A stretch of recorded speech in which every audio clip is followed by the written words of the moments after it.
नमस्कार दर्शकों, मैं नेहा आप सभी का बहुत बहुत स्वागत करती हूँ आपके अपने प्रोग्राम ज्योतिष और वास्तु में। और आशा करती हूँ कि आप सभी स्वस्थ और अच्छे हों। तो दर्शकों, जैसा कि मैंने आपको हमारी लास्ट वीडियो में प्रॉमिस किया था, कुंडली मिलान वाली वीडियो में, कि मैं आपके लिए आगे वीडियो लेकर आऊंगी कि किस तरीके से जो हमारे गृहस्थ जीवन में ग्रह कलेश, पति पत्नी में लड़ाई झगड़े, आपसी मनमुटाव बढ़ता जा रहा है। बहुत ही हमारे पास ऐसी कुंडलियां आती हैं, बहुत ही लोगों के ऐसे प्रश्न होते हैं कि वह ऐसा क्या करें जो उनके बीच में यह आपसी मतभेद खत्म हो पाए या कम हो पाए। तो आज हम इसी के बारे में बात करेंगे। जैसा कि लास्ट वीडियो में हमने डिस्कस किया था लड़का और लड़की के जो विवाह के कारक ग्रह होते हैं उनके बारे में। तो आज मैं आपको बताऊंगी कि जैसे मंगल ग्रह, हमारे शनि ग्रह, राहु, केतु, यह कुछ ऐसे पाप ग्रह होते हैं जो सप्तम स्थान, द्वादश स्थान, द्वितीय स्थान या हमारे 6, 8, 12 में सप्तमेश बैठ जाएं तो यह इन भावों का नाश करते हैं, सप्तम भाव का नाश करते हैं। इन कुग्रहों की दृष्टि हमारे जो विवाह का जो स्थान है, सप्तम स्थान, अगर उसको दृष्ट करता है, उसको देखता है, तो यह हमारे वैवाहिक जीवन में ये परेशानियों को खड़ा करता है। तो देखिए, सबसे पहले तो मैं आपको बताना चाहूंगी कि हम सभी जानते हैं कि जैसे अगर किसी भी एक पति पत्नी के बीच में अगर ग्रह कलेश, झगड़े यह बने हुए हैं, तो इनका जो असर होता है वह सिर्फ पति और पत्नी पर ही नहीं, उनके पूरे के पूरे परिवार पर पड़ता है। चाहे वह जो घर के बड़े हैं, सास ससुर हैं, सभी की मानसिक शांति पर, जैसे कहते हैं बच्चों के कोमल मन पर इसका बहुत ही बुरा प्रभाव पड़ता है।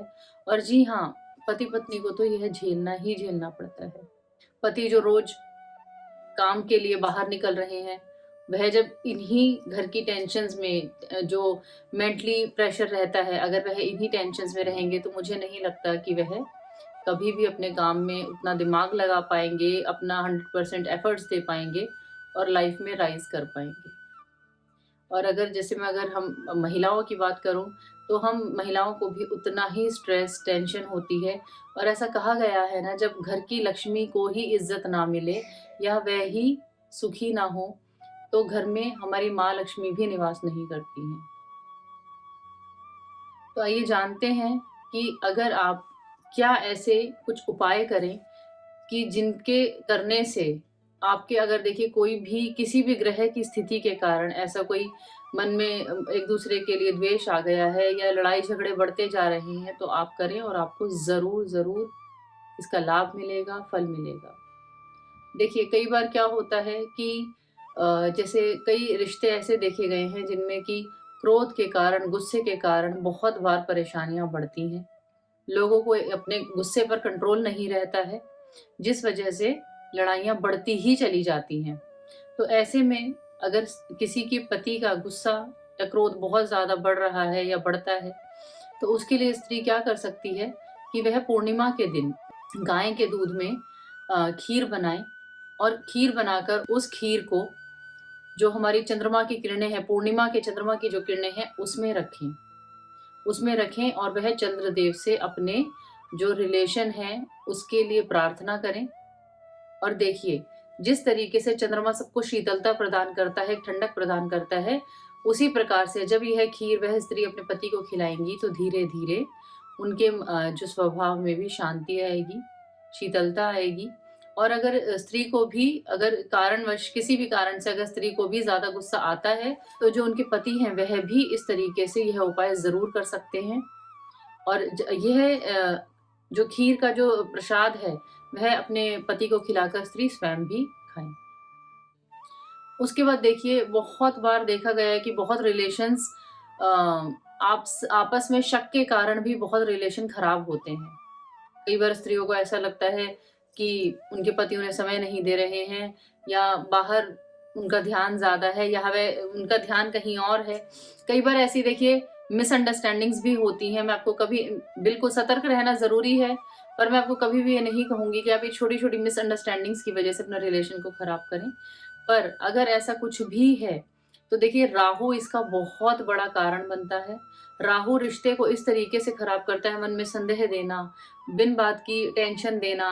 हम लोग एक्स्ट्रा ही सोचने लग जाते हैं कि कहीं ऐसा तो नहीं है, कहीं ऐसा गलत गलत प्रकार की चीज़ों को बढ़ावा देना राहु का काम है। तो राहु के लिए देखिए आप लोहे का दान कर सकते हैं, आप सरसों के तेल का दान कर सकते हैं, तिल के तेल का दान कर सकते हैं। यह दान भी देखिए, आपके मन में अगर कोई भी वहम आ रहा है, आपके पति के मन में कोई भी वहम आ रहा है, तो भी इस तरह के उपाय इस चीज को शांत करते हैं। मैं आपको बताना चाहूंगी दुर्गा माँ का एक बहुत ही लाभकारी उपाय। आप 21 दिन तक लगातार इस उपाय को करें। आप उनके सामने, आप जैसे हम हाथ में सिंदूर लेकर और सिंदूर चुटकी में भरकर आप माता को लगाएं और उसी सिंदूर से आप अपनी मांग भरें और आप माँ को बताएं कि आपके मन की प्रार्थना क्या है, वह आपके रिश्ते को सुधारें। और जरूर आप देखिएगा आपके रिश्ते में आपको जरूर जरूर बदलाव नजर आएगा। उसके बाद मैं आपको उपाय बताना चाहूंगी कि जो भी लोग, जिन लोगों में बहुत ज्यादा लड़ाई झगड़े बढ़ गए हैं और जो एक होता है ना कि बातें बहुत ही ज्यादा आगे लेवल पे चली गई हैं, टेंशन बहुत ज्यादा रहती है, वह कोशिश करें, चाहे पुरुष अगर करना चाहते हैं वह भी, और अगर स्त्रियां करना चाहती हैं वह भी, वह मंगलवार से सुंदर कांड पाठ की शुरुआत करें।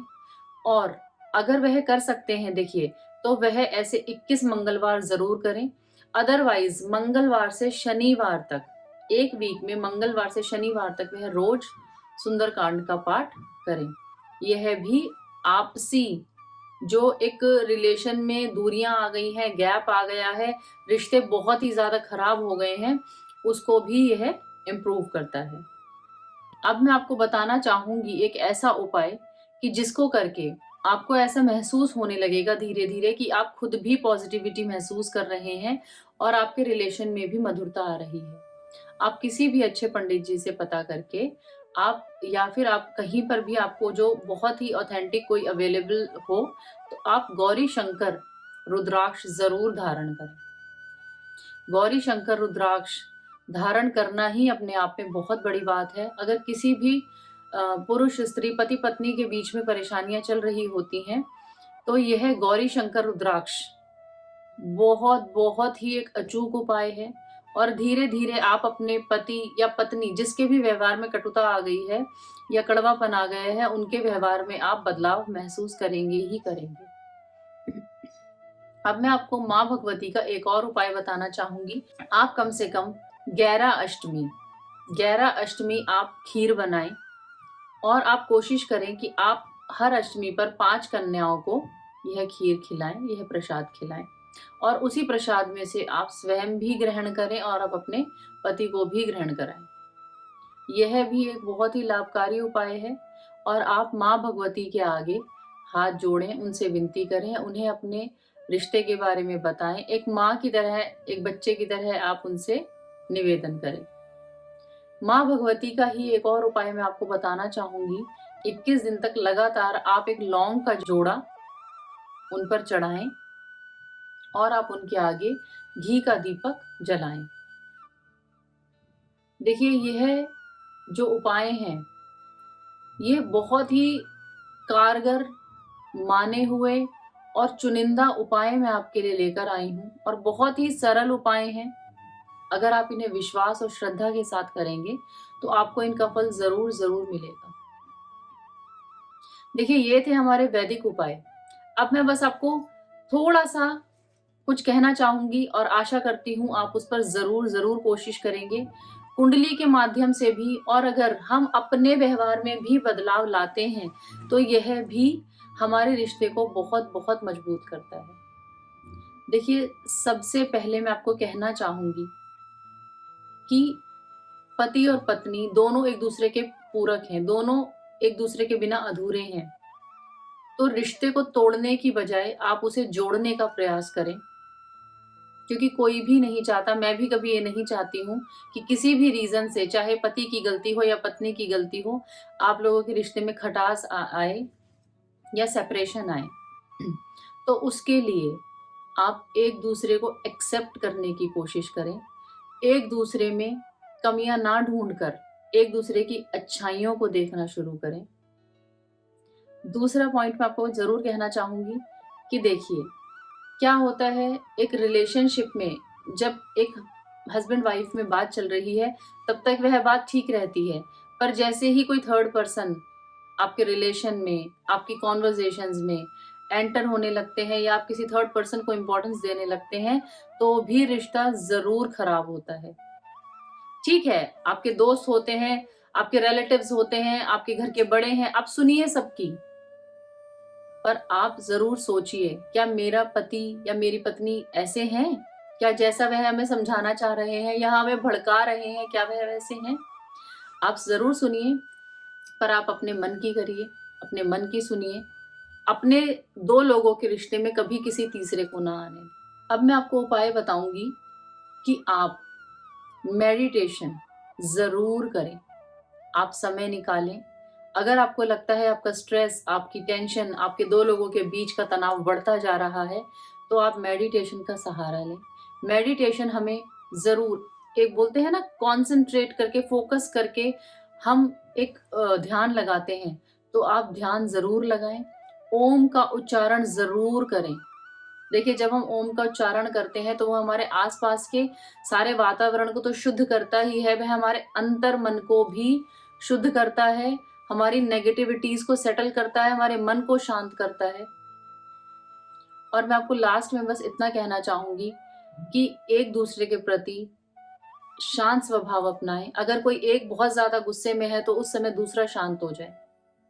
मैं मानती हूँ गुस्से में हम लोग ये बात शायद समझ नहीं पाते हैं, पर ऐसा नहीं है कि हमेशा हम ये सोचें कि नहीं मैं ही सही हूं, और अगर उन्होंने, किसी ने मुझे कुछ गुस्से में जवाब दिया है तो मुझे भी, आप उस समय आप में से कोई भी, जो भी मेरी वीडियो देख रहे हैं, आप एक शांत हो जाएं।